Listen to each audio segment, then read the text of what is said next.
اللهم صل على محمد وآل محمد.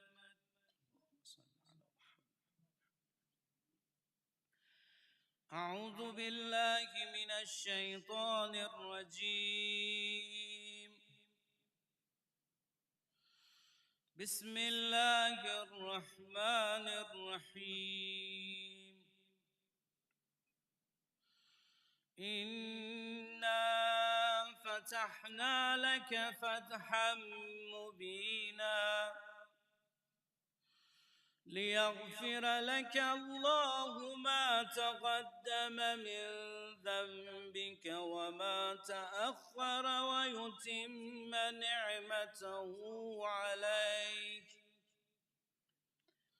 ويتم نعمته عليك ويهديك صراطا مستقيما وينصرك الله نصرا عزيزا. والذي أنزل السكينة في قلوب المؤمنين ليزدادوا إيمانا مع إيمانهم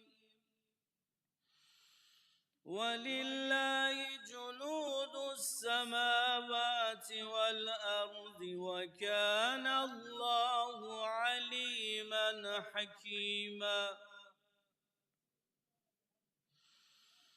ليدخل المؤمنين والمؤمنات جنات تجري من تحتها الأنهار خالدين فيها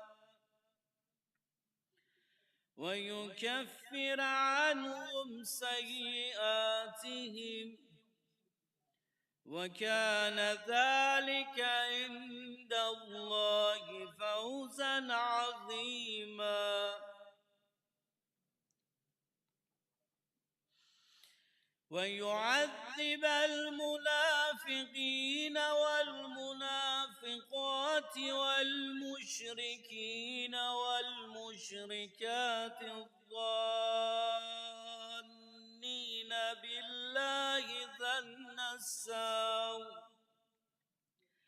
عليهم دائرة السوء وغضب الله عليهم ولعنهم وأعد لهم جهنم وساءت مصيرا. ولله جنود السماوات والأرض وكان الله عزيزا حكيما. إنا أرسلناك شاهدا ومبشرا ونذيرا لتؤمنوا بالله ورسوله وتعزروه وتوقروه وتسبحوه بكرة وعصيلا. صدق الله العلي العظيم. صلوات الله.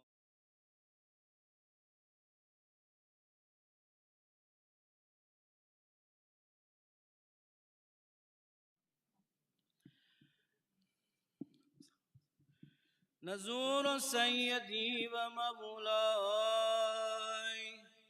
ومعتمدي ورجائي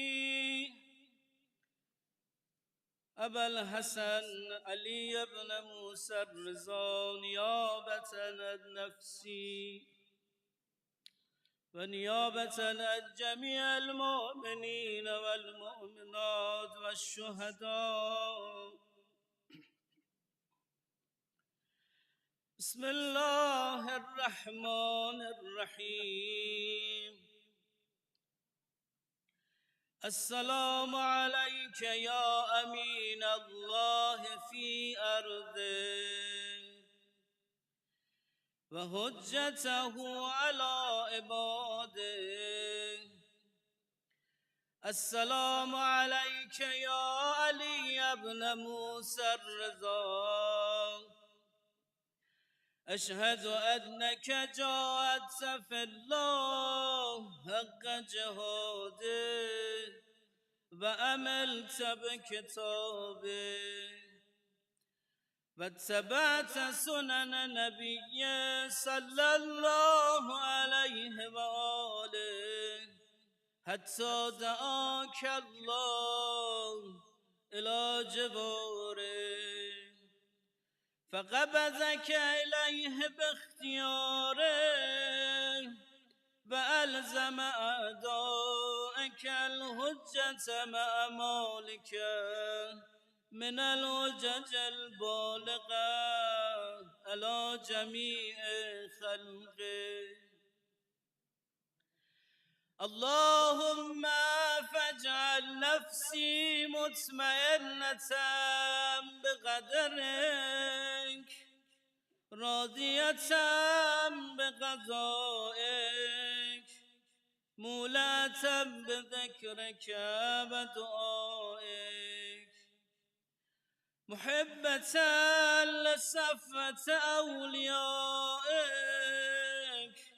محبوبة في أرضك وسمائك صابرة على نزول بلائك شاكرة لفضائل نعمائك ذاكرة لسوابق آلائك مشتاقة إلى فرحة لقائك متزودة التقوى ليوم جزائك مستنة بسنن أوليائك مفارقة لأخلاق أعدائك مشغولة عن الدنيا بحمدك وثنائك.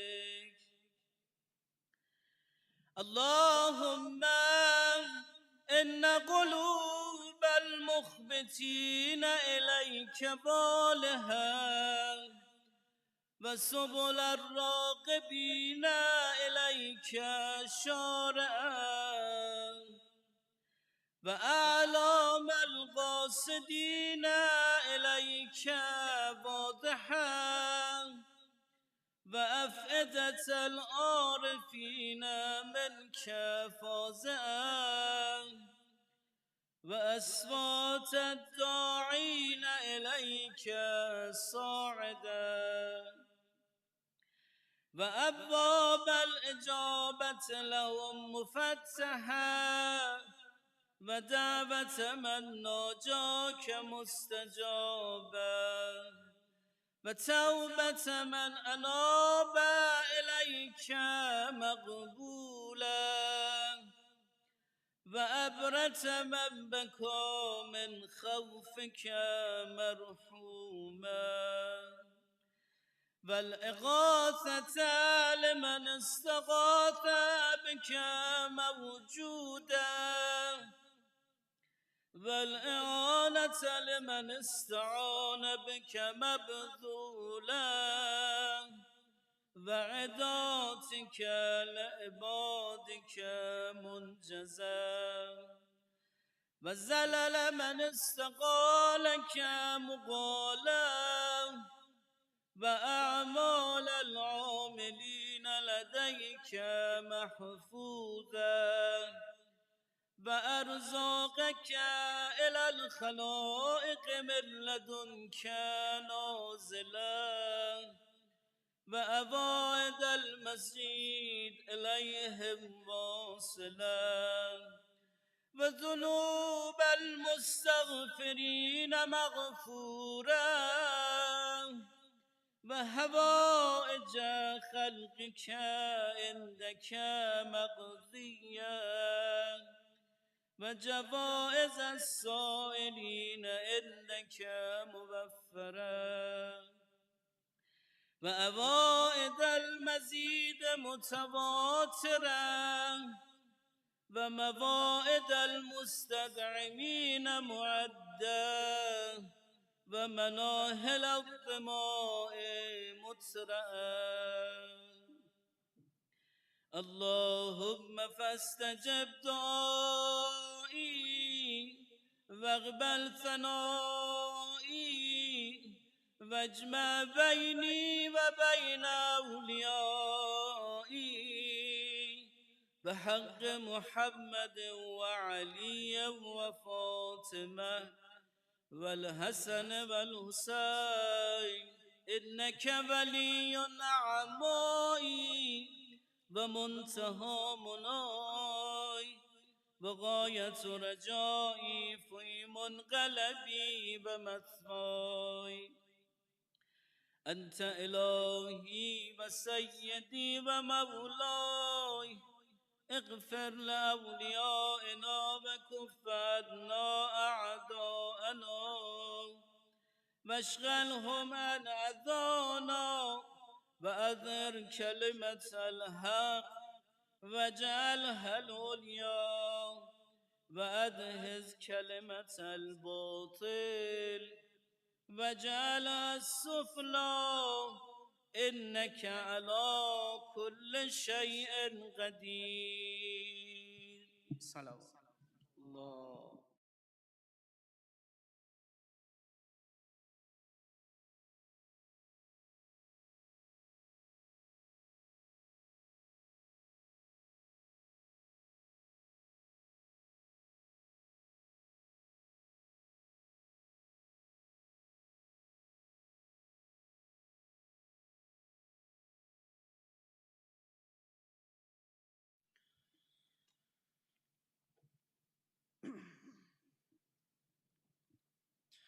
أفلح من صلى على محمد وآل محمد.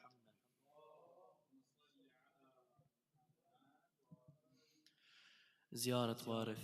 أعوذ بالله من الشيطان الرجيم. بسم الله الرحمن الرحيم. اللهم صل على محمد وآل محمد. السلام عليك يا وارث آدم صفوة الله. السلام عليك يا وارث نوح نبي الله. السلام عليك يا وارث إبراهيم خليل الله. السلام عليك يا وارث موسى كليم الله. السلام عليك يا وارث عيسى روح الله. السلام عليك يا وارث محمد حبيب الله. السلام عليك يا وارث أمير المؤمنين عليه السلام. السلام عليك يا ابن محمد المصطفى. السلام عليك يا ابن علي المرتضى. السلام عليك يا ابن فاطمة الزهراء. السلام عليك يا ابن خديجة الكبرى. السلام عليك يا ثار الله وابن الثار والوتر الموتور.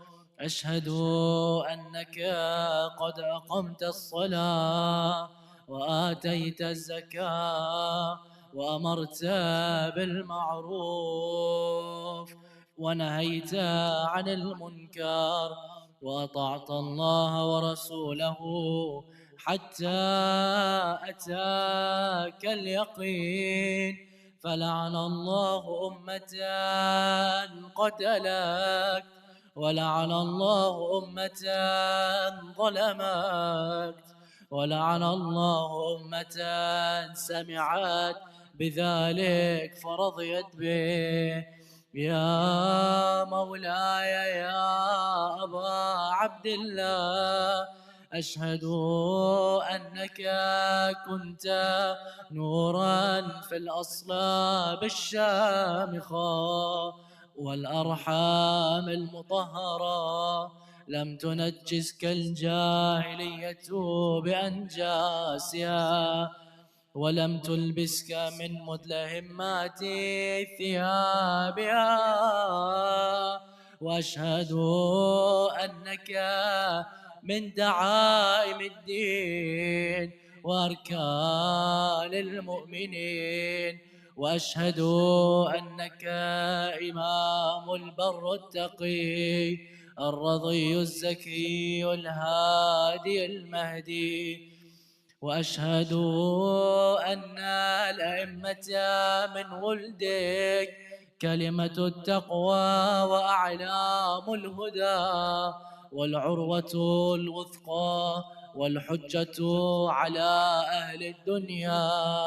وأشهد الله وملائكته وأنبياءه ورسله إني بكم مؤمن وبإيابكم موقن بشراع ديني وخواتيم عملي، وقلبي لقلبكم سئل وأمري لأمركم متبع. صلوات الله عليكم وعلى أرواحكم وعلى أجسادكم وعلى أجسامكم وعلى شاهدكم وعلى غائبكم وعلى ظاهركم وعلى باطنكم. بأبي أنت وأمي يا ابن رسول الله، بأبي أنت وأمي يا أبا عبد الله. لقد عظمت الرزية وجلت المصيبة بك علينا وعلى جميع أهل السماوات والأرض. فلعن الله أمة أسرجت والجمت وتهيأت لقتالك. يا مولاي يا أبا عبد الله، قصدت حرمك وأتيت إلى مشهدك، أسأل الله بشأن الذي لك عنده وبمحل الذي لك لدي أن يصلي على محمد وآل محمد، وأن يجعلني معكم في الدنيا والآخرة. وصلى الله على سيدنا ونبينا محمد وعلى آله الطيبين الطاهرين.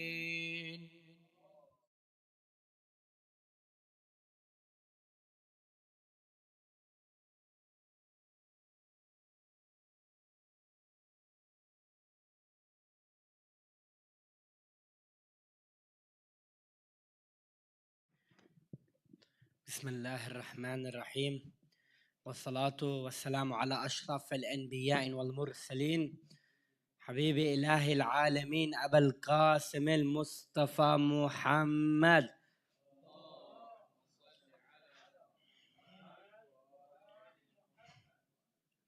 وعلى أهل بيته الطيبين الطاهرين المعصومين، لا سيما بقية الله في الأرضين، صاحب العصر والزمان إمام المهدي عجل الله تعالى فرجه الشريف، ولعنته دائمة على أعدائهم أجمعين إلى القيام اليوم الدين. On behalf of Imam Hussein Islamic Center, I welcome you all as we gather to commemorate the martyrdom of our eighth Imam, Imam Ali ibn al-Musa al-Redha. We begin by offering our deepest condolences to the Imam of our time, Imam Mahdi, Ajalallahu Ta'ala Faraju Sharif, to our respected scholars, and to all the lovers of the Ahlul Bayt alayhim salatu wassalam. Imam Ali Redha alayhi salam was torn away from Medina, separated from his family, and taken as a stranger to Khurasan. Yet today that stranger is a king of millions of hearts. People come to him carrying their grief, sickness, and unanswered prayers, and few leave his door without finding comfort. During his fourth journey from Medina to Khurasan, Imam Ali Redha alayhi salam passed through a certain city. Thousands gathered around him, and the scholars begged him to share narration before he continued the journey.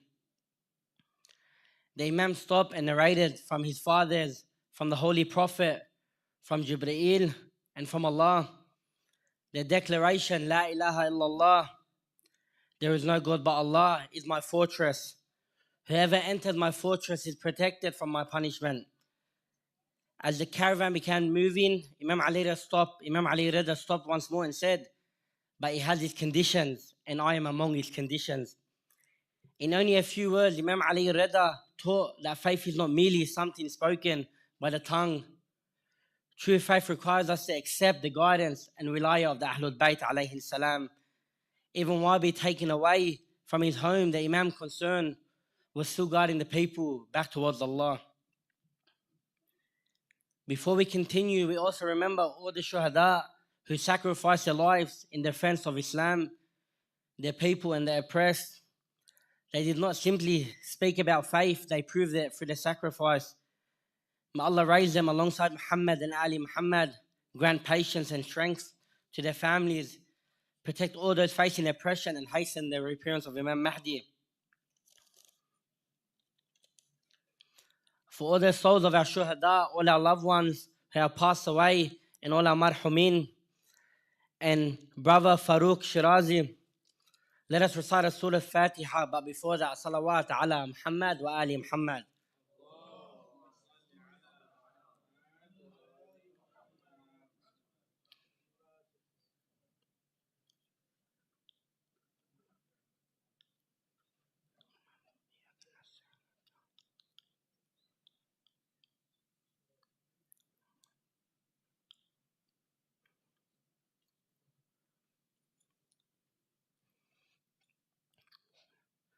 We kindly ask everyone to keep their phones silent, all children under supervision. Children classes are available upstairs for ages 4 and above. It is now my honor to welcome Sheikh Mohebbee, who will deliver tonight's lecture. Please welcome him with three of your loudest salawats ala Muhammad wa Ali Muhammad.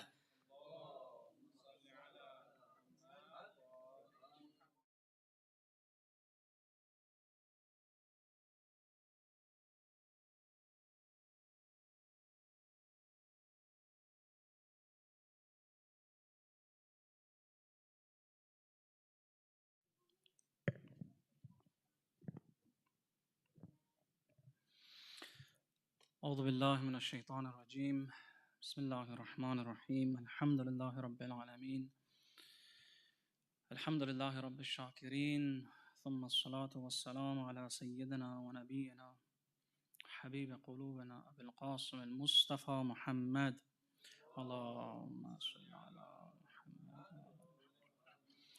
وعلى أهل بيت الطيبين الطاهرين المعصومين المنتجبين لا سيما بقية الله في الأرضين روحي وأرواح العالمين له الفداء ولعن الدائم على أعدائهم أجمعين إلى قيام يوم الدين. بسم الله الرحمن الرحيم. اللهم كل وليك الحجة ابن الحسن صلواتك عليه وعلى آبائه في هذه الساعة وفي كل الساعة وليا وحافظا وقائدا وناصرا ودليلا وعينا حتى تسكنه أرضك توعا وتمتعه فيها طويلا. For the quick reappearance of our Imam al-Hujjah and for his well-being, recite the first salawat, please. Allah. For the well-being of all mu'mineen and mu'minat, for the safety of the lands of the Muslimin all around the world. Recite the second salawat, please. Allahumma salli ala Muhammad. For the well-being of yourselves and your families, inshallah, that we can benefit from these majalis tonight with the intercession of Imam Al-Redha alayhi salam. Recite the last salawat louder, please. Allahumma salli ala Muhammad wa ala Muhammad. أعوذ بالله من الشيطان الرجيم رب اشرح لي صدري ويسر لي أمري واحلل عقدة من لساني يفقه قولي. السلام عليكم جميعا ورحمة الله وبركاته. It's an honor and blessing to be at the presence of my dear brothers and sisters on a Friday night here in Sydney. It was many years back that I used to also come to this majalis and benefit from these scholars that used to come and enlighten us. So whenever I go to some of these centers that I myself as a youth, as a Sydney-sider, have benefited from, I believe those centers and those communities, like some of the elder brothers and sisters, have a right upon my shoulder. And we have to thank Allah subhanahu wa ta'ala for the blessings that He has provided for us and the guidance that He provided for us through these majalis and through these centers. Now, brothers and sisters, tonight we want to delve into the school of Ahlul Bayt alayhi salam. Now, these majalis, first and foremost, it is for the school of Ahlul Bayt alayhi salam to be taught and discussed, and the understanding and the true understanding of Islam needs to be opened up. Now we want to go straight into the topic of tonight. Brothers and sisters, today we are in a society, we're in a time that the understanding of human and humans in general, the first aspect of it, the physical aspect of it, and the body of a human, its physical, material body, has gone to many lengths and advancements that, alhamdulillah, today we're able to identify what is good for the human physically, what harms it, what it must do to keep it safe, what it must eat, what it shouldn't eat, how it should sleep, what type of environment makes this human and its bodily form be able to be efficient. Today, technology has grown very, very deep into what is good for a human. Now, alhamdulillah, it gets spread a lot and we are aware of it. We constantly hear new developments in how the human body interacts with the environment outside of itself, correct? This is the physical aspect of a human. There is a void in our society, in our generation, brothers and sisters, that the older generations we can say, used to attend to this much more. The physical aspect of a human today is taken care of. And as I said, it is constantly being researched into. Unfortunately, what we are seeing today is the spiritual aspect of a human is not attended to, is not looked into. A matter of fact, if we go into some of the spiritual illnesses that we have in our Islamic school of thought, we see that today we don't even have this definition being spread around. It has lost its meaning, it has lost value, it has lost worth. A matter of fact, what we find these days, brothers and sisters, that a lot of illnesses, spiritual illnesses, is propagated. It is advertised. Not only do they not completely understand the true spiritual aspect of a human in our today's society, brothers and sisters. They actually promote those illnesses that are completely negative and affect the human negatively.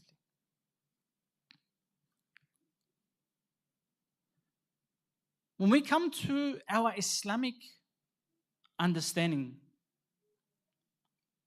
you see, brothers and sisters, we have our theoretical understanding of the Quran and our books. What we fail in our Islamic teachings these days is we don't tend to provide ourselves, our generation, our youth, or even our mothers and fathers, the know-how and the practical approach on how to discipline ourselves. قُوا أَنفُسَكُمْ. Attend yourself. قُوا أَنفُسَكُمْ وَأَهْلِيكُمْ نَارًا. And your families. We don't have this type of know-how. Is it not in our books? Is it not in our traditions? Do we not have some of the characteristic problems that we are faced with on a daily basis in our traditions and our books? SubhanAllah, when we open our books, the brothers, we open up and we see that Allahu Akbar, the Quran and the Ahlul Bayt. Now, we've said this many times and everyone has heard it many times. The Imams are what? They are the same value of the Quran. They are the walking, talking Quran, correct?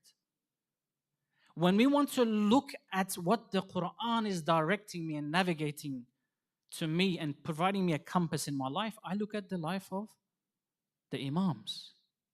They lived the Quran in everyday actions. So naturally, I'll come to the Imam and I'm going to ask the Imam, Ya Imam, you are mentioning that we as humans have a different aspect besides our physical aspect. One is the body, one is the spiritual, the soul, the nafs. But Ya Imam, I live in a generation, in a time, even back then, or even now, I do not understand what is the true essence of a human. Please teach me. A youth today or a Muslim today has to come and ask this question, my dear brothers and sisters.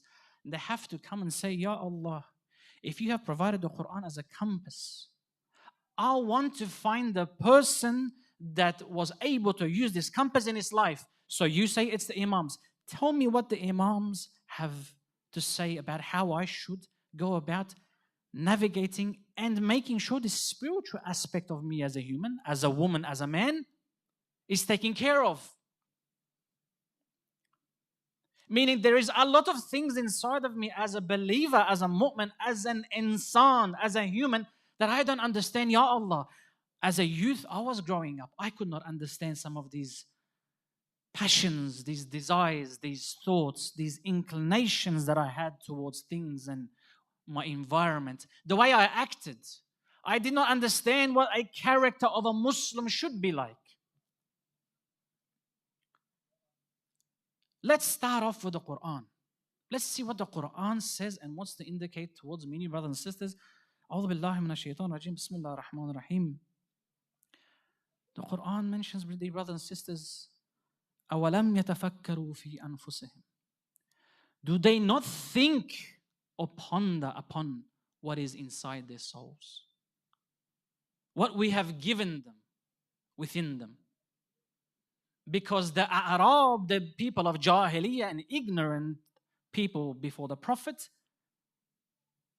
as we know, they used to bury their children alive, especially their daughters, because the value of a daughter for them was so low. Because this woman could not provide them an income, they saw the value of this woman. Well, they didn't see any value to this woman, so they used to bury her alive.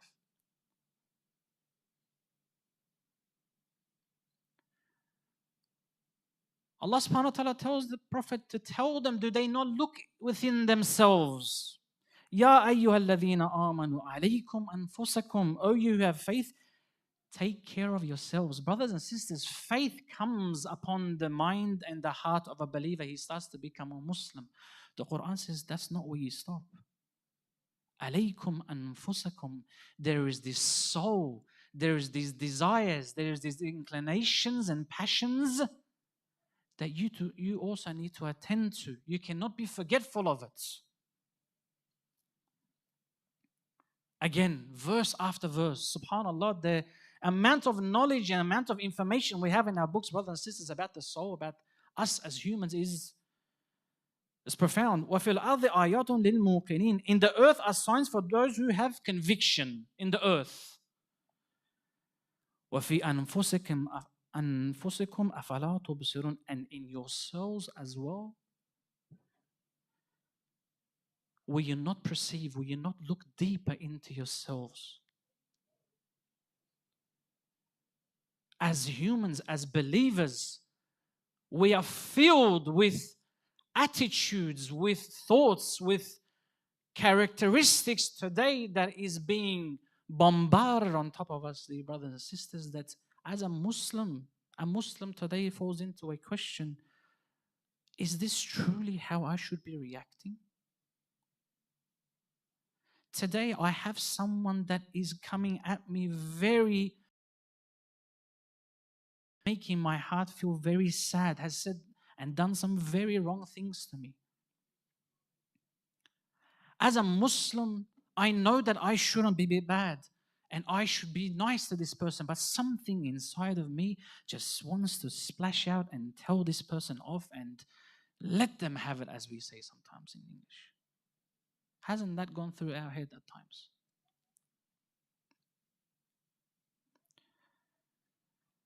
The soul, brothers and sisters, in itself is so deep in regards to how it portrays itself and how it needs to be taken care of, that Allah subhanahu wa ta'ala, through Qisas al-Anbiya, we have the stories of the Prophet. The story of one of the prophets that is very well narrated in the Quran is who? Prophet Yusuf alayhi wassalam. The Prophet ﷺ, when he is, as the historians narrate, as in the Quran narrates, when he is in the area, let's say, or in the space where it's completely blocked from Prophet Yusuf running away and finding safety from who? From Zulaykha, that wanted to get closer to Prophet Yusuf. The Quran mentions that Prophet Yusuf, he turns around and says, وَمَا أُبَرِّئُ نَفْسِي. I do not hold this soul, this part of my soul. We'll get to that a little bit deeper, a little bit later on. This part of my soul accountable. Why? O Prophet of Yusuf, why don't you hold it accountable? إِنَّ النَّفْسَ لَمَّارَةٌ بِالسُّوءِ إِلَّا مَا رَحِمَ رَبِّي. This soul, parts of this soul invites me towards evil, that if it is not because of the mercy of Allah and Him keeping me safe, this Yusuf will also fall into sin. Yusuf is also a human. Yusuf is also treading on earth just like me and you, brothers and sisters. But Yusuf has understood the true essence of his nafs, of his self. One of the scholars mentions that Yusuf was blocked. All the doors were locked.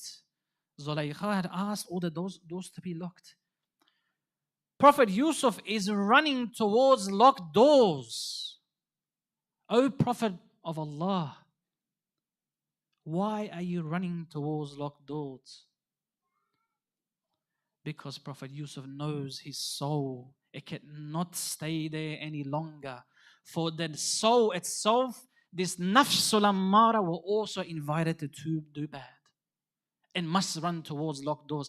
But why run towards locked doors? Oh Yusuf, Yusuf has a Lord that sees that when you run towards a door that is locked because you fear me, you as your Allah, then I open those doors for you. وَمَن يَتَّقِ اللَّهَ يَجْعَلْ لَهُ مَخْرَجًا. Whoever is God-fearing and God-weary is not fearing there is locked doors or there is a certain situation or environment that me as a Muslim, I am stuck. Oh Allah, I need to give in to this desire, give in to these passions, or give in to this inclinations of my nafs that wants me to splash out. No, run towards the locked doors. The locked doors open in front of your eyes. This is the Quran taken as an example, my dear brothers and sisters, because if the Quran sits on a bookshelf and becomes just something me and you read, then it no longer is a book of guidance. It is no longer a book of light.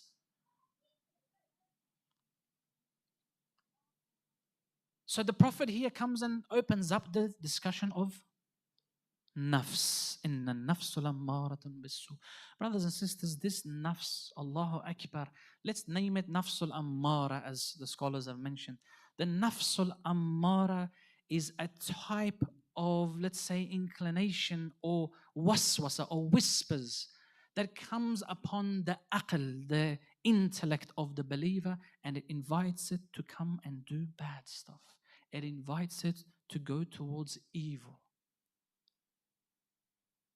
And then we have, as the scholars mentioned, nafsul lawwama. There's another aspect of the soul that holds the believer accountable. And it is a wa'idh. It is a reminder. Have you guys had that whisper in your mind at times when you know you've probably done something that wasn't right? A whisper comes to you and says, Wallahi, that was not good. That was an action that Allah subhanahu wa ta'ala and the Imams didn't like. Wallahi, I should have not reacted in that manner to that dear believer.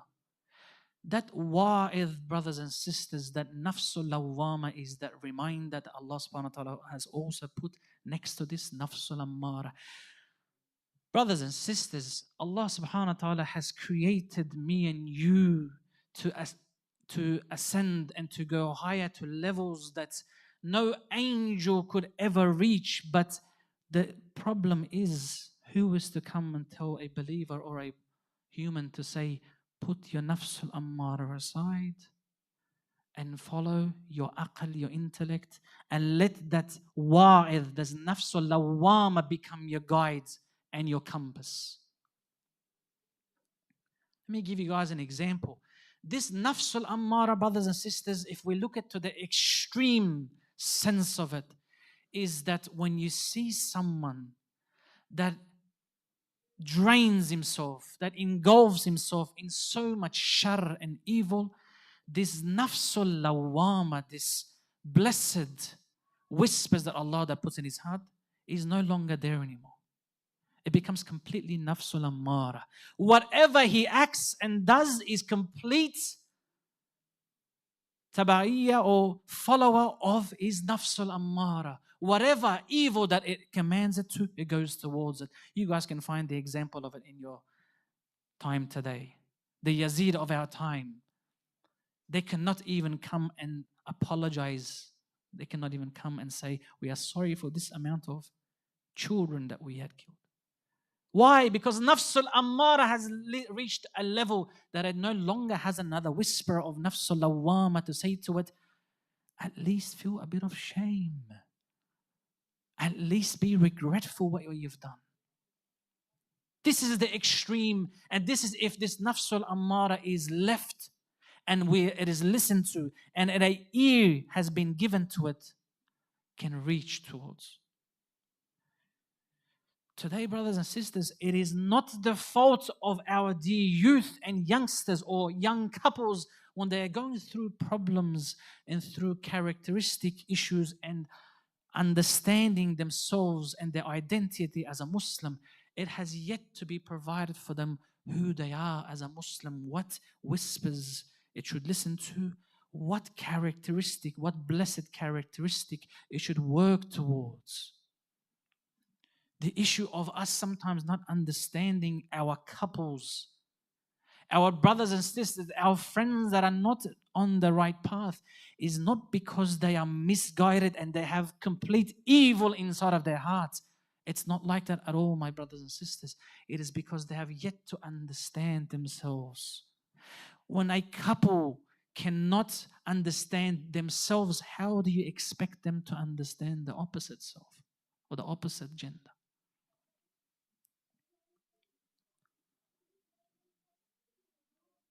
Today we have a lack of understanding of the nafs and the self, and we think that we can understand the whole opposite gender or the whole creation the way that they portray the creation to us. It needs pure guidance. Don't expect them to come give me and you the understanding, the spiritual understanding of our souls. They don't know it. They cannot put it under a microscope. They can never give it a material aspect. Don't expect that from them. That's their level of reach. But why, as a Muslim, do I leave that level of reach just to the books and not coming and look at the practical way of living? Don't hear it from me. Amir al-Mu'mineen Ali ibn Abi Talib beside Allah salawat ala Muhammad wa ala Muhammad. Allahumma salli ala Muhammad wa ala Muhammad. Mentions in a hadith in one of the books, Al-Sharru kaminun fi tabi'ati kulli ahadin. Evil is hidden within the nature of all people. Evil. Kamin, kamin. It is hidden. فَإِنْ غَلَبَهُ صَاحِبُهُ بَطَنٍ. If you overcome it, you become its owner. And if you don't overcome this evil, Ya Amir al-Mu'minin, what's going to happen to me? وَإِنْ لَمْ يَغْلِبْهُ الظَّهَارِ. But if you don't overcome it, it will eventually surface itself. Today there is a concept, my dear brothers and sisters, that it is being shared. People are running away to things that are making a human stronger in its life, meaning it tests a believer. It tests the limits of the patience of a believer. It's God-fearingness. People are running away from this. Why? Because today's ideology that is spread is that whatever that does not sit well upon your heart, run away from it. Whoever does not agree with you, move away from it. Whatever your desires are not met, stay away from it. This type of society and misconceptions has become the pillar of the problems of the believers and the Muslimin and Muslimat, let alone the non-believers. These are the ideologies that are spread. At the same time, the believer needs to come and understand what is the true ideology of a Muslim. Is this follow your heart? If your heart tells you what is good, then go follow it. Is this concept right in me as a Muslim, or is this something that is feeding that nafsul ammara? It is feeding that evil within my heart. Brother, follow your heart. Sister, follow your heart. If the opposite person doesn't feed your desires, let them go. Move away from them. Say whatever comes towards your tongue and your lip and give them a lip service that they've never seen in their life.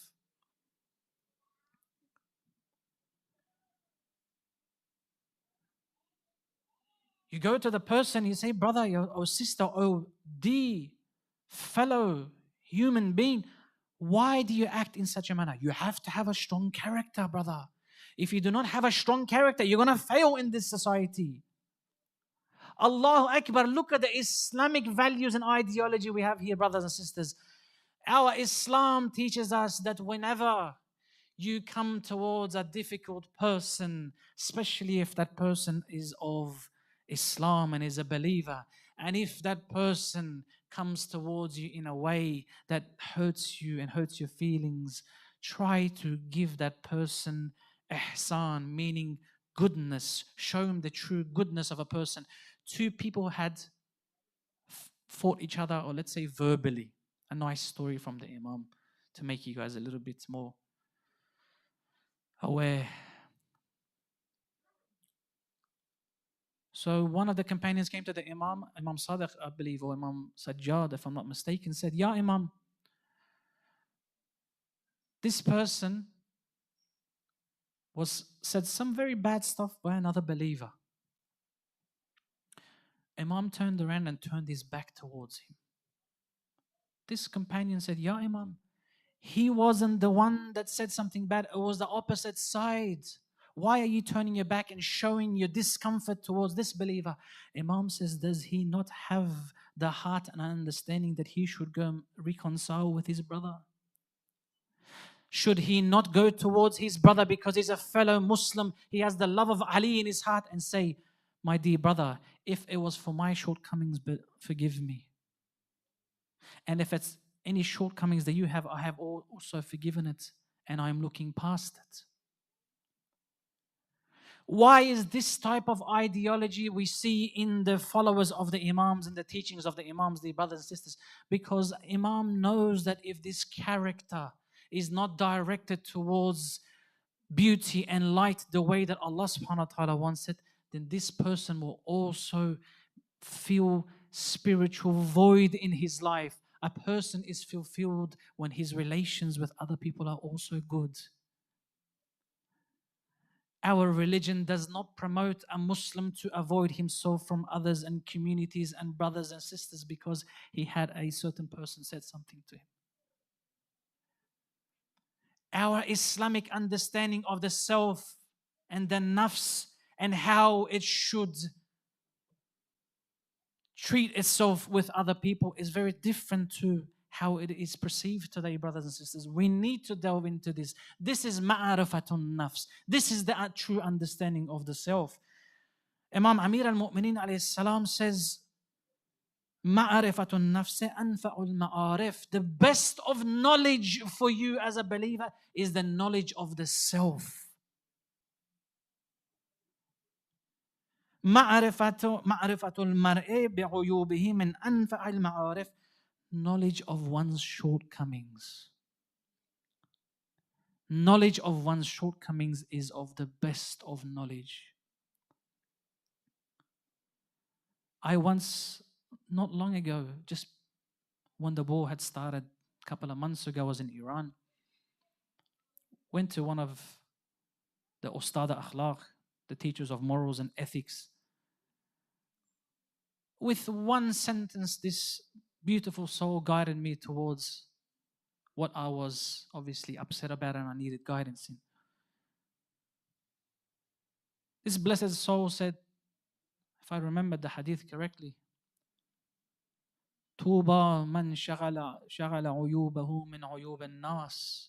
Blessed be he who is so worried about his own shortcomings that he is not worried about the shortcomings of others. He said, try to remind yourself of this. You shall find solace and peace with that person or that people that you are finding it hard with. Being aware of our shortcomings and the vices in our hearts, brothers and sisters, is of the best of knowledge. These are the words of the Imams. What happens, brothers and sisters, that if a believer, if a mu'min does not attend to this?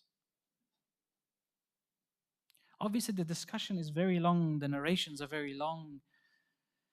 Much can be said, but obviously time doesn't allow us. We want to summarize things for our dear brothers and sisters so you can have something to work with in our lives. Speaking for myself first. A'udhu billahi minash shaitanir rajim. Let the Quran again come and guide us. What's the question? The question is, what do we do, or what is the consequence if we as believers do not go after finding those faults within our hearts and those whispers that make us do things that we know that are not right? أم حسب الذين في قلوبهم مرض أن لن يخرج الله أضغانهم. Does those who within their hearts have sicknesses think that we are not going to expose those sicknesses and those vices and they think they're going to be left alone? Do you think that we created you as a creation of abasa, as the Quran mentions, a creation that without a purpose, and we are not going to come and test you? What is a good example when we look at history, brothers and sisters? As Muslims, if we don't take history as a lesson, as a source of guidance, then history itself becomes meaningless. It is just in the books. Who knows Talha and Zubayr? Talha and Zubayr, some of the best companions of Amir al-Mu'mineen in the time when the Prophet died and the Prophet passed away. Some narrations mention that even in the house of Amir al-Mu'mineen, when Fatima al-Zahra salamullah alayha went through what she went through, Talha and Zubayr were even present there. Some narrations mention in even maybe when she was getting buried.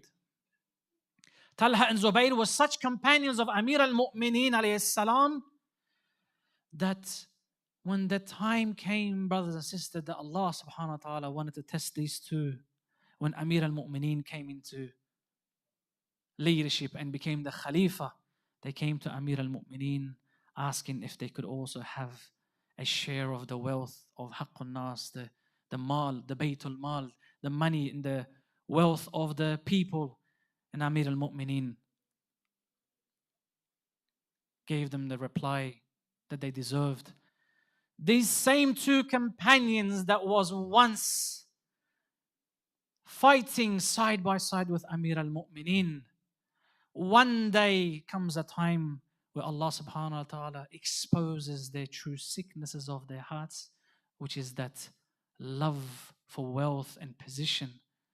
To the point that, brothers and sisters, this Talha and Zubayr rise against their Imam and fight their Imam. Did you not know who your Imam was? Did you not understand that Amir al-Mu'mineen, Ali ibn Abi Talib, is the true successor of the Prophet? Yes, of course they understood that. But what happens to Talha and Zubayr? The Quran clearly mentions you cannot hide sicknesses within your hearts and let it go and let time pass and think that Allah subhanahu wa ta'ala is not going to come and expose it. It's going to let the world know about it. I asked one of our dear teachers, one of the good historian teachers, that I said, I have heard that Amir al-Mu'mineen, when he saw Talha and Zubayr killed in the Battle of Jamal, that Amir al-Mu'mineen cried. Imam has seen these people grow up, fight for him. The Imam is a lover of his followers. If it's not even mentioned in history, if the Imam was to cry for these two people when they died, it shows that the Imam wanted these people to address their sicknesses in their hearts before it came to a point where there is no return anymore. We too can take a lesson from Talha and Zubayr. Our nafs al-ammara, brothers and sisters, is a shar or an evil that is hidden within us, that the Imam mentions that whether you like it or not, it's going to come expose itself. It's going to come show itself. I need to be disciplined. I need to be taught. Ya Allah, what is it? How can I overcome these desires, these inclinations? Tazkiyatun nafs, the refinement of the soul and the nafs, is a very long process. But it is a process and a road and a path that a believer has to take. It is obligatory. Sheikh, but bad characteristics, can this harm me? Right now, it is not obligatory. It is this same arrogant, this takabbur, this arrogance, this envy, this jealousy, this self-gloating, this ujub that a believer hides within his heart and constantly ignores it, that one day it comes and destroys everything that he has worked towards.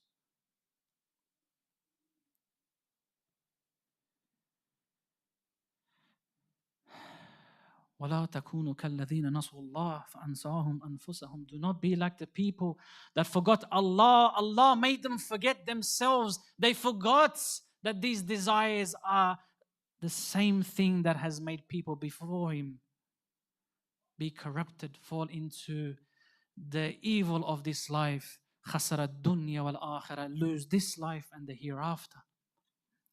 So my main focus tonight, dear brothers and sisters, for my respected listeners, is that sometimes if we see and we feel some brothers and sisters are lacking true characteristics that Islam promotes. Do not quick to be judged, these brothers and sisters. They yet lack to even understand who they are in this society. This society has corrupted the minds and the ideologies more than it has corrupted any other society before. Today knowledge has so spread that even a person that is living in a village can no longer run away and say, no, these inhirafat, this misguidance is not going to reach me and my children. Today we're living in a global village. Today when they want to misguide you, they can make it reach you within minutes. Today our children, our next generations are facing difficulties and trials and tribulations that are affecting their spiritual well-beings more than it is affecting their physical well-being. Some of our dear mothers and fathers, alhamdulillah, they go after providing such comfort for their children and for their families, that yet they forget that this human has that other aspect, which is a spiritual aspect. I need to take care of that. I need to teach it. I need to discipline. I need to place it in a place where I know that there are those that are disciplined themselves within their heart that can grab this child's hand, this person's hand.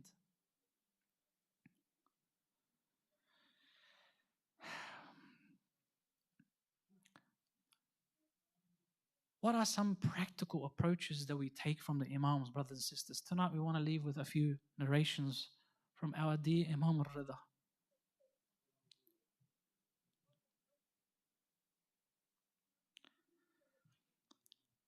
A lot of our problems today, these spiritual illnesses and diseases that has affected believers all around the world, sometimes these brothers and sisters, we are very mutahayyir, meaning we are very lost. We don't know where to go to. We don't know how to find the solution to our marital problems, our desires and inclinations that is driving us absolutely nuts.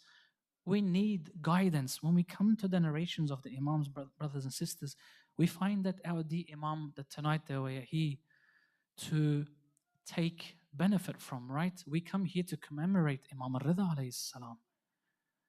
But Imam Al-Redha alayhi salam says, thank you very much. Thank you for having that love of your Imam in your heart. But your Imam requires something higher from you. Your Imam wants you to listen to him. Your Imam wants you to take a lesson from him. Majalisana, madarisana. Our majalis is our school of thought. This is the words of the Imam. Imam in a beautiful hadith, brothers and sisters, come and mentions, ليس العبادة كثرة الصلاة والصوم.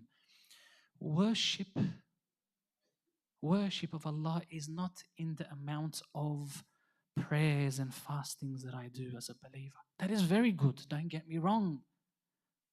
Worship through salat and fasting is beautiful, but this is not the whole essence of just worship. What is worship, ya Imam Al-Redha? إنما العبادة التفكر في أمر الله عز وجل. True worship is reflection, self-reflection, tafakkur. Today I've said it to some of these communities in Perth and in Adelaide. I said, be aware of one very dangerous, we can call it hamla, hujum, meaning a offensive towards believers. Do you know what the danger is, brothers and sisters? Today they have come and stolen one of the biggest blessings that we have as believers, is tafakkur. They have created so much distractions for me and you that a believer has no longer time to even think, to sit down to himself for a minute and two and say, what is it I am doing? Where am I heading towards? What have I gained? What have I lost? Imam mentions, he who doesn't account his gains and losses, laysa minna. Today they have come and stolen one of our biggest capital, is our time. So much distraction is placed in our paths, brothers and sisters, that there is no longer time to even think. Imam says, do tafakkur. Tafakkur in yourself and your creation as a human, as a Muslim, because it is through tafakkur that your eyes and your foresight opens towards you as a Muslim, as a human, as where you're heading, where you were, and where you want to be. Where is tafakkur in our lives today? Allama Tabatabai, brothers and sisters, they say when I used to come to Laylatul Qadr, right? The nights of Qadr, we are all engulfed in worship, alhamdulillah. It's all recommended mustahabbat. We have to do those stuff because it's got a lot of rewards. Allama Tabatabai in those nights of Qadr mentioned that he used to go towards his tafsir al-mizan and tafakkur and tadabbur and thinking about these verses and writing his commentary on it. Today we have no option but to come and sit between ourselves and Allah subhanahu wa ta'ala and think about our inner ma'arifatun nafs, the understanding of our souls. There is no other option, brothers and sisters. Allah subhanahu wa ta'ala through the Quran says, you can't run away. I will come expose you, whether you like it or not. If there is a difficulty that is causing me as a believer to run away from that difficulty because my nafs, my inner nafs is not being satisfied, be sure that there is another difficulty somewhere else that Allah subhanahu wa ta'ala is going to come and test you. Amir al-Mu'mineen alayhi salam says, Usikum bitaqwallah. I advise you towards being God-fearing as your first and foremost obligation. Be God-wary. Do your wajibat. Stay away from your muharramat. What's the next thing, ya Amir al-Mu'mineen? وَإِدَامَةِ التَّفَكُّرِ. Subhanallah. And constant reflection and tafakkur and tadabbur. أَفَلَا يَتَدَبَّرُونَ. Do they not think? Do they not ponder? Subhanallah, the Quran is filled with verses of saying tafakkur, think, ponder, understand who you are in your creation and ask those questions. Allah guides. فَإِنَّ التَّفَكُّرُ أَبُوَ كُلَّ خَيْرٍ وَأُمُّهُ. Because thought is the father and the mother of every goodness.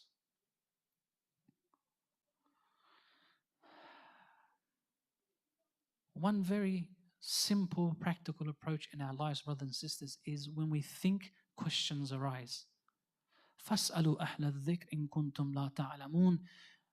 The Mufassirin says that this verse means that go ask the Imams if you come to a question that you cannot answer. If I can't find my answer in the words of the Imam, I reach the next level. What is the next level closest to the Imams? These scholars, 40 to 50 years, they have engulfed their lives in the books and the words of the Imam. Muhaddithin. The Imam mentions, reach to these people. فَاسْأَلُوا أَهْلَ الذِّكْرِ. Ask them the question, they shall guide you. Today, the questions are asked in the wrong places. Adi's sister is feeling very emotional and sad in her life. She wants to find people's guidance through social media. This is not the right platform. This is not the right path. A believer goes towards the source of light for guidance.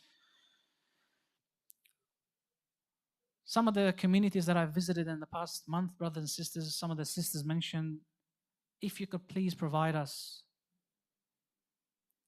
Today we don't have much access to what is the best way to go forward about some of these issues. One very good book that probably does need a bit of guidance, and whenever there is certain parts of the book that a believer doesn't understand, please ask the scholars. I'm a student of Hausa. I can find the best answers for you from these scholars. One very good book that makes a believer understand his true soul and spirit and his good attributes and character and his bad attributes is this blessed book of Imam al-Khomeini rahmatullah alayh, 40 hadith. He comes and explains you like no one has ever come and has ever explained the true essence of a believer, of an insan, of a human, let alone the awliya of Allah. Open this book and read through it. Understand yourself. It will come to your good. Understand what this pride means. Understand what is the treatment to pride. Understand what envy is. Sisters sometimes mention we fall into this competition in this world that we are constantly competing amongst each other. We feel jealous sometimes. What do? Go towards words of the Imam. Imam al-Khomeini rahmatullah alayh brings it beautifully and says, attend to envy and jealousy in this manner, in this way. Go and find these solutions in our modern 21st century. You won't find that. This is the knowledge, this is the path that Allah subhanahu wa ta'ala has blessed us with through the Imams. Let's use it.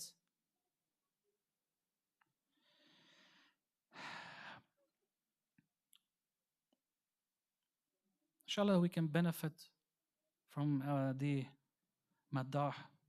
We want to warm the majlis a little bit for our dear brothers and sisters. Let's go straight towards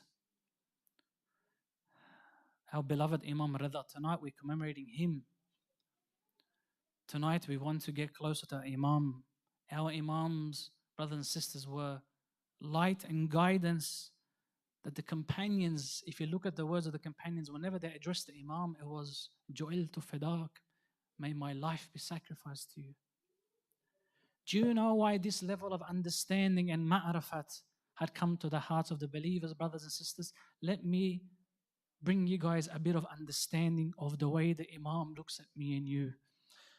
Our Imam Ridha is being quoted from him. He wants to explain his relation as the light and the guidance as an Imam to his followers, to his Shia, to his lovers. He says, your Imam, Al-Imam, Al-Anisul Rafiq. Your Imam towards you is like a companion, Anis, Uns, someone that you have found so much companionship with. Your Imam is like that towards you. But if you look towards your Imam the same way, وَالْوَالِدُ الشَّفِيقُ, he is a loving father towards his followers. When a companion says جُعِلْتُ فِدَاكِ, he really means it because that is his father. وَالْوَالِدُ الشَّفِيقُ, he's like a caring father towards you. He gets even closer and closer. He says, وَالْأَخُ الشَّقِيقُ, your Imam towards you is like a brother, maybe a blood brother, we can say. Al-Akhu Shaqiq, he's that close to you. And the last part that really the woman can probably understand better than Azmin, وَالْأُمُّ الْبَرَّةُ بِالْوَلَدِ الصَّغِيرِ, and he is like a loving mother towards a tifl, towards child. A mother, the way that it takes care of its child, Imam wants to take care of its believers the same way. He wants to help them, he wants to guide them. Tonight, because we're commemorating the martyrdom of Imam Ridha alayhi salam, we want to send our hearts and our love to Imam Ridha alayhi salam. Sometimes I say this to our dear brothers and sisters living very fast from the shrines of the Imams. Yes, we are very far, but if a believer works very hard towards the love that he has towards his Imam, the haram of the Imams become his heart. He creates a haram for them in his heart, that whenever he reaches out, he finds a connection with the Imam. Imam Al-Redha alayhi salam, brothers and sisters, came a time when he knew that he is going to go towards the court and enter this wicked man, this Ma'mun. Ma'mun, the tyrant of the time of Imam Ridha alayhi salam, one of my teachers mentioned, was very knowledgeable. He had a lot of knowledge. He used to sit and he used to debate some very high-end scholars in his time. Obviously, he could never get close to Imam Ridha alayhi salam. But he was a lover of knowledge. He used to create sessions where people used to come debate and he used to get involved and he used to be very strong. This same tyrant that had a love for knowledge, and there are some narrations or there are some indications they used to even love Imam Ridha alayhi salam as well.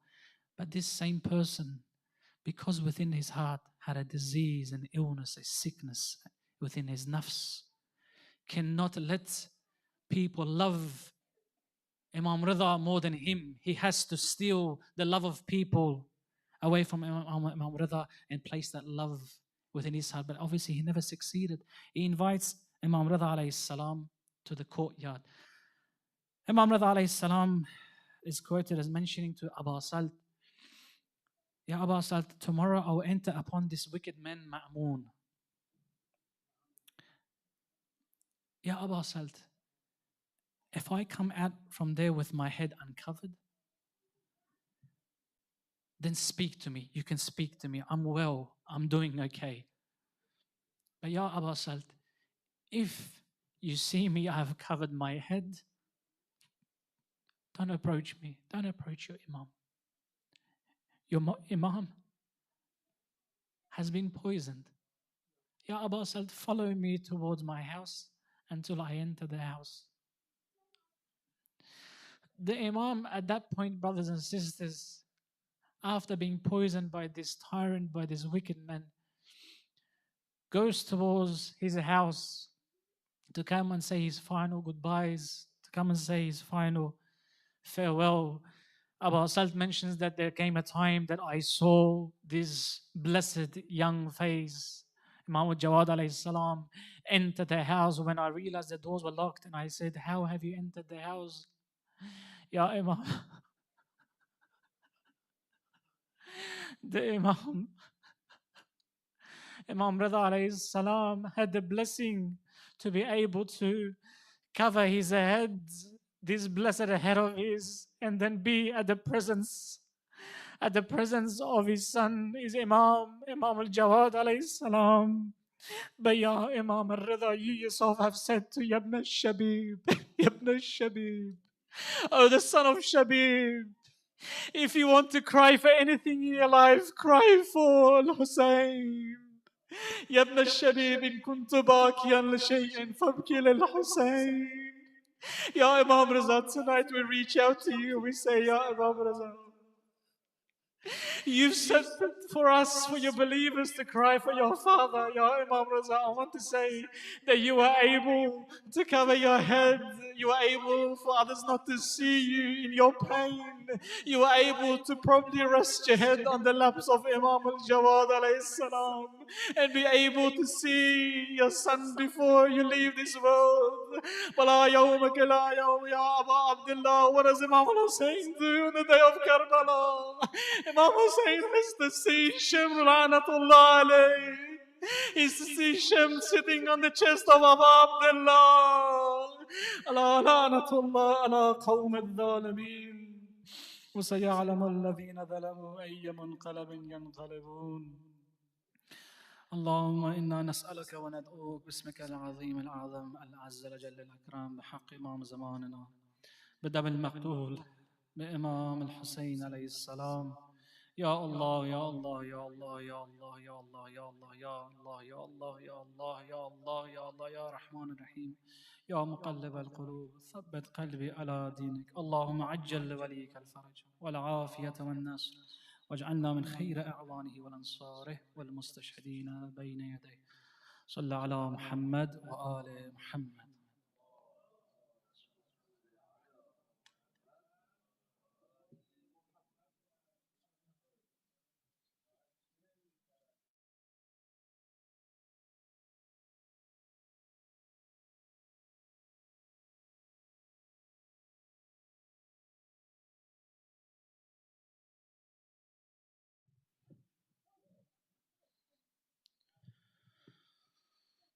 بسم الله الرحمن الرحيم. صلى الله عليك يا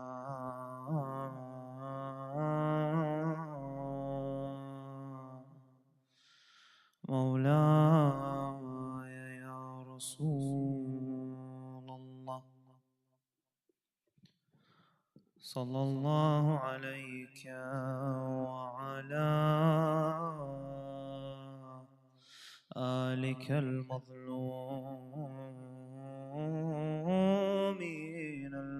المعصومين. صلى الله عليك يا مولاي وابن مولاي يا أبا عبد الله. يا عبرة المؤمنين يا رحمة الله الواسعة. يا ليتنا كنا معكم فنفوز فوزا عظيما.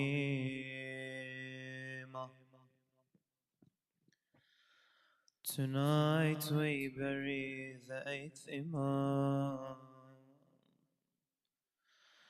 and I want you, brothers and sisters, to hold two families in your head. The first family is the house of the Prophet and Imam Ali and the Imams after him, all the way to Imam Ali ibn Musa Al-Redha. The second family is the Abbasids. They hold Baghdad, the army and the treasury, and they call themselves the Khalifs of the Muslims. Their Caliph for most of this Imam's life is Harun al-Rashid. Harun arrested Imam Musa al-Qadhi and he moved him from prison to prison. And Imam Musa al-Qadhi died in a Abbasid jail in Baghdad. This is how our Imam became the Imam of this Ummah, with his father's body carried out of a cell. And Harun had sons of his own. Two of them matter tonight, Al-Amin and Al-Ma'mun. Harun killed the seventh Imam, and Harun's son Al-Ma'mun killed the eighth. The father killed the father, and the son killed the son. It was Harun who sent cavalry into Medina. Go to the houses of the family of Abu Talib, strip their women, leave one garment each. They came to the Imam's door. He put every woman of his house in one room. He tells them, أنا أسلبهن لك. I will take it off them for you. I swear I will not leave one thing on them. He would not let a soldier's hand near them. So he went in himself, earrings off their ears, bracelets off their wrists, and he carried his own family's jewelry out to the man at the door. Now Harun had died in the year 193, out east on campaign in a village called Sanabad, outside a town called Tus. They buried him where he fell, and my brothers and sisters, remember that grave. على أني لا أمر ولا أنهى, on the condition that I do not command and I do not forbid. I do not give fatwa and I do not judge. I do not appoint and I do not dismiss.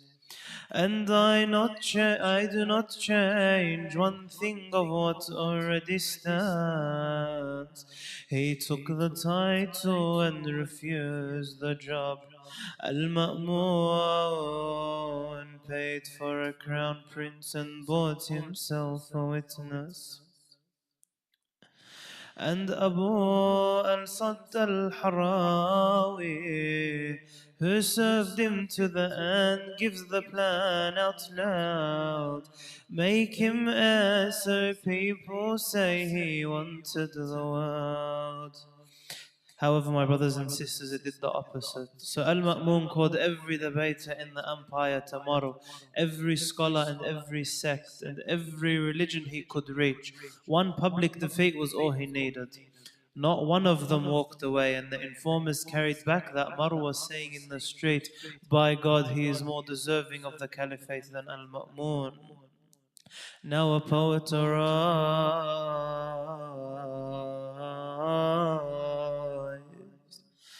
دئبل الخزائي. In that century, a poet was the news, and a line of verse crossed the empire through people who could not read, which is why caliphs paid poets and why caliphs killed them. And Bill spent his life writing verse against the Abbasids, against Harun and against Al-Amin. Men were executed for a fraction of it, and he knew it.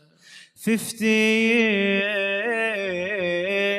I have carried my own gallows wood on my shoulder, looking for a man to crucify me on it.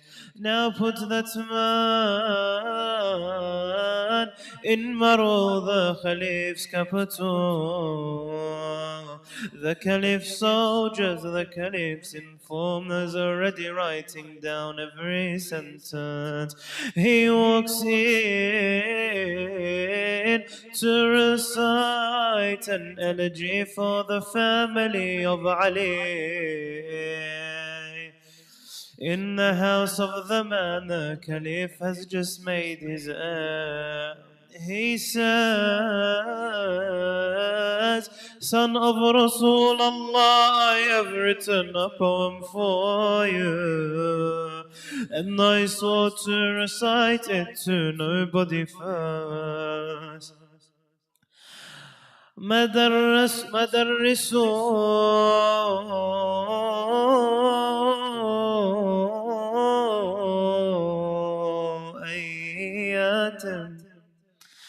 Schoolrooms of revelations, and nobody left reciting. The house the Quran came down on, and the courtyards are empty. Grave after grave, Kufa, Medina, then the Furat. And he turns to Sayyidah Fatima al-Zahra. أفاطم لو خلت الحسين مجدلا وقد مات عطشانا بشط الفرات. Oh Fatima, if you had seen Hussein throw down on the ground, dead of thirst on the bank of the Furat, إذا للطمت الخدى فاطم عنده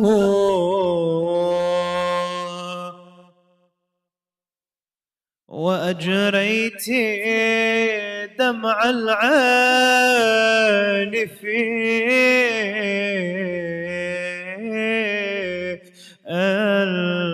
الوجنات.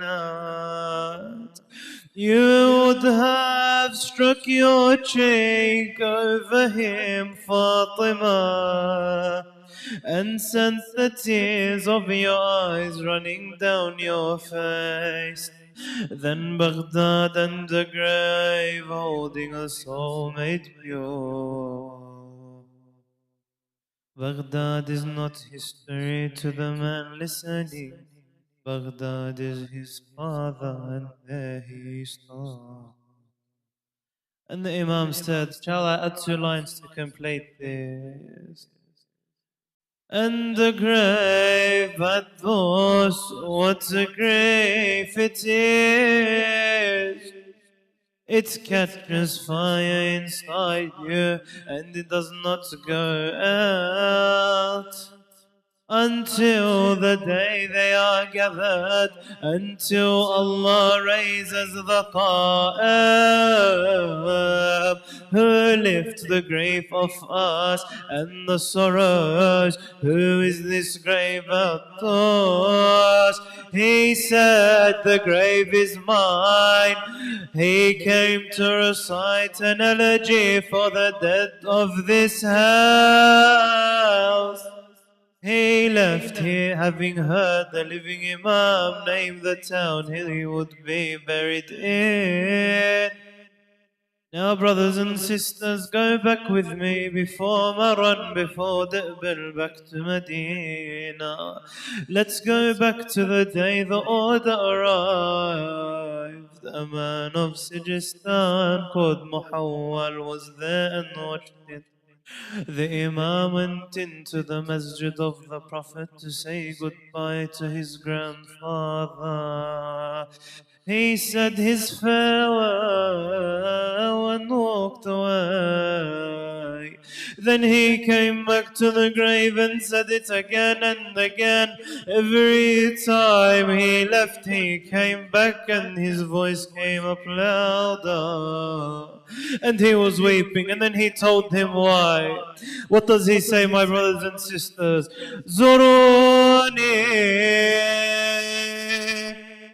زوروني فإني أخرج من جوار جدي زوروني فأموت في غربتي زوروني وأدفن في جنبي هارون. Come and visit me. I am leaving my grandfather's side. Come and visit me. I will die a stranger. Come and visit me, and I will bury it next to Harun. And the trap had failed. Al-Ma'mun made him heir to kill the love, and the love grew. He summoned the scholars of the earth to break him, and the street started saying the Imam deserved the caliphate more than the caliph did. Then his family turned on him, and Baghdad declared him deposed and gave the pledge to his uncle Ibrahim ibn al-Mahdi. A man who has run out of moves is the most dangerous thing alive. Al-Ma'mun called him in one last time. He calls in your Imam one last time and puts fruit in front of him. He knew poison drawn through the fruit on a needle. He refused, and Al-Ma'mun pressed him and kept pressing until refusing in front of the room became an accusation. So he ate the fruit, then he stood pulling his cloak over his head and walked out. He never came out of this illness. Wa aliyah, Ya Abul Hasan, on the last day of Safar, they put you in the ground at Sanabad outside. And the Khalif tore his clothes and wept and walked behind your janazah and gave the order himself for where to dig. Now let's look at what is said. Your grandfather Hussein was killed with his brothers around him and his sisters screaming over him. You were killed with nobody, no brother at the door. They call that place Mashhad now, and it grew out of nothing around one grave in the dirt. Inna lillah wa inna ilayhi raji'un. وسيعلم الذين ظلموا أي منقلب ينقلبون والعاقبة المتقين. الرضا أنا وفاتي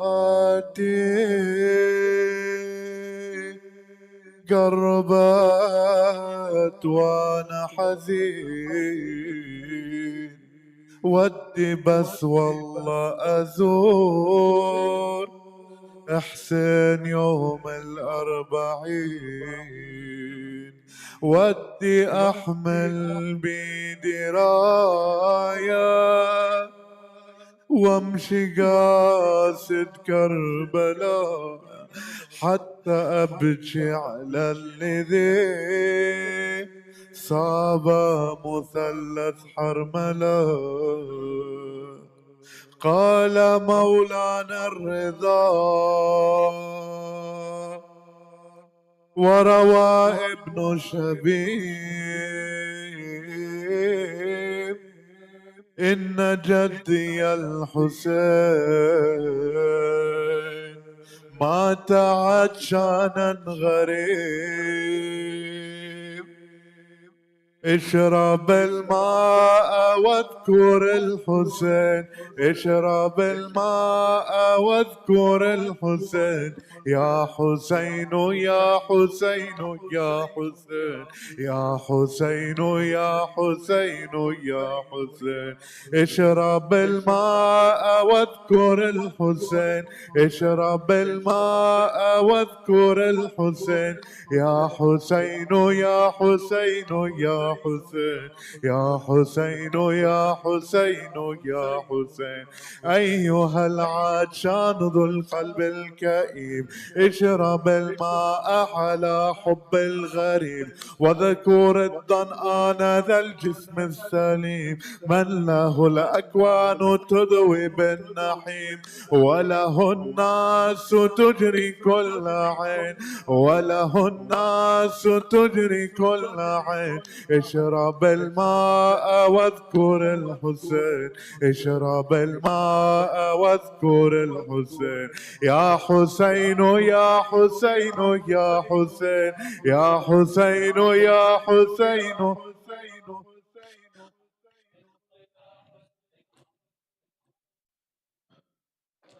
حسين يا حسين كلما تشرب من ماء الفرات اذكر السقاء عم الطاهرات حامل الراية بدر الكائنات كافل الحوراء أم النائبات ذاك عباس مكتوح اليدين ذاك عباس مكتوح اليدين اشرب الماء واذكر الحسين اشرب الماء واذكر الحسين يا حسين يا حسين يا حسين يا حسين يا حسين يا حسين يا حسين يا حسين يا حسين يا حسين يا حسين يا حسين Oh, the thirsty one inside of the hot tents, send a warrior to the river to get some water for you and your big family.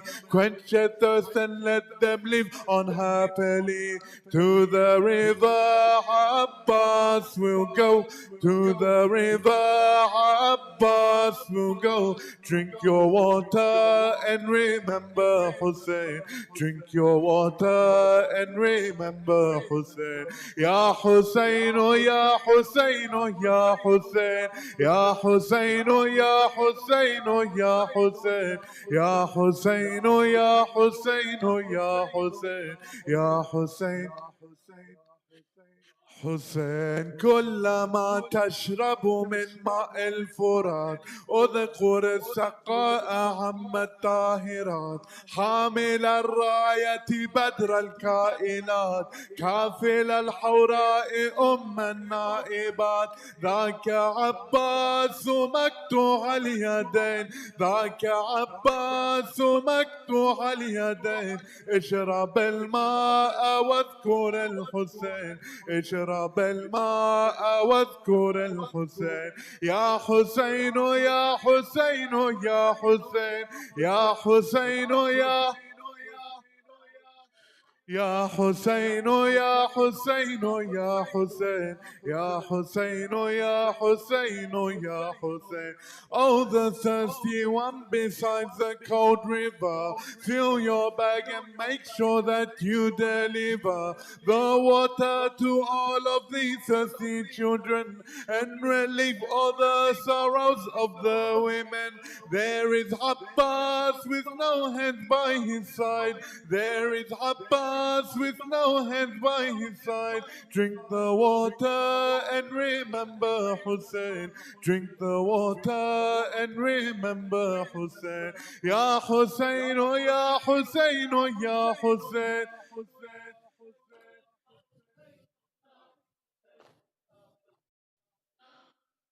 يا حسين يا حسين يا حسين يا حسين.